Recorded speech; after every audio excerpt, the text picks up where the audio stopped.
2025లో ఇప్పటికే 8 నెలలు పూర్తయిపోయాయి. మిగిలింది ఇంకో 4 నెలలు మాత్రమే. ఈ 4 నెలల్లో అయినా బ్లాక్ బస్టర్ హిట్లొస్తాయా? ఇండస్ట్రీ ఆశలన్నీ ఇప్పుడు రిలీజ్ అయ్యే సినిమాల మీదే ఉంది. దసరా నుంచి క్రిస్మస్ వరకు వరుసగా ఫెస్టివల్స్ హాలిడేస్ ఉన్నాయి. సినిమా ఏ మాత్రం బాగున్నా సరే కలెక్షన్ల వర్షం కురుస్తుంది.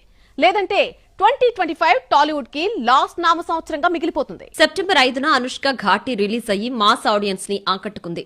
యావరేజ్ టాక్ తోను థియేటర్స్ లో రన్ కొనసాగుతోంది. అదే సమయంలో మౌలి తనూజ్, శివాని నాగారం కాంబినేషన్ లో వచ్చిన little stars youth and family audience ని కనెక్ట్ చేస్తూ సక్సెస్ఫుల్ గా రన్ అవుతోంది.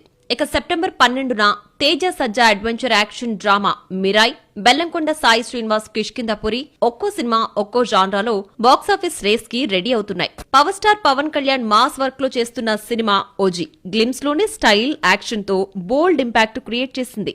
సెప్టెంబర్ రిలీజ్ లిస్ట్ లో ఇది biggest attraction. Pawan screen presence, Thaman music, director Sujeeth treatment all together భారీ ఎక్స్పెక్టేషన్స్ క్రియేట్ చేశాయి. పాన్ ఇండియా లెవెల్లో హైప్ పెంచుకున్న ఈ సినిమా బాక్సాఫీస్ గేమ్ చేంజర్ అవుతుందా అన్నది ఇండస్ట్రీ అంతా వాచ్ చేస్తోంది. ఇక అక్టోబర్ 2న Rishab Shetty Kantara chapter 1 special attraction గా దసరా సీజన్ ని హైలైట్ చేయబోతోంది. క్రిస్మస్ స్పెషల్ గా అడవిశేష్, మృణాల్ ఠాకూర్ కాంబినేషన్ లో డెకాయిట్ కూడా హైప్ పెంచుతోంది.